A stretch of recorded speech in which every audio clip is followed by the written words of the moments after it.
सकाळी सकाळी ऊन जरा कमी असतं म्हणून आम्ही पहाटेच उठलो. दोघांनीही तयारी केली. हवेने दरवाजे इतके आदळतात त्याच्यामुळे पहिले दरवाजे लावून घेतले आणि थोडंसं प्रवासासाठी पाणी आणि खाऊ मी सोबत घेतलं. इथे जरा पार्किंगचा इश्यू आहे. छोटी गाडी साईडला करून केतननी कशीबशी आपली गाडी बाहेर काढली. गाडीत बसताना कळलं गाडी थोडी घाण झाली. मग मी हळूच केतनला म्हटलं, केतन गाडी जरा घाण झाली आहे ना.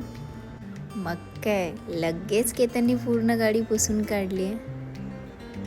बघा, गुगल बाबाला रस्ता विचारला, त्यांनी अगदी शॉर्टकटच रोड दाखवला.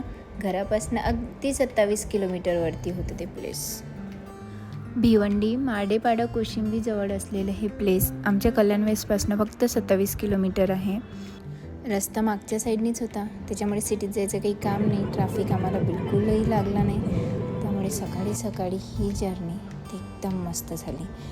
कधी हायवे तर कधी छोटा रस्ता तर कधी गावातनं असं छोटा मोठा रस्ता काढत आम्ही फायनली आमच्या प्लेसवरती पोहोचलो.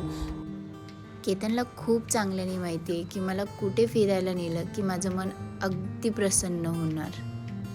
या जागेबद्दल मी तुम्हाला पुढच्या व्हिडिओत अगदी डिटेलमध्ये सांगेन. हे आहे ते प्लेस, माझ्या महाराजांचं म्हणजे छत्रपती शिवाजी महाराजांचं शक्तिपीठ, जे आत्ताच बनवण्यात आलं आहे आणि याला पूर्ण गड किल्ल्यांचा आकार दिला आहे, जेणेकरून आपल्याला महाराज आपल्याच गड किल्ल्यावर असल्याचं भासेल. चला मग फ्रेंड्स, भेटू पुढच्या व्हिडिओमध्ये.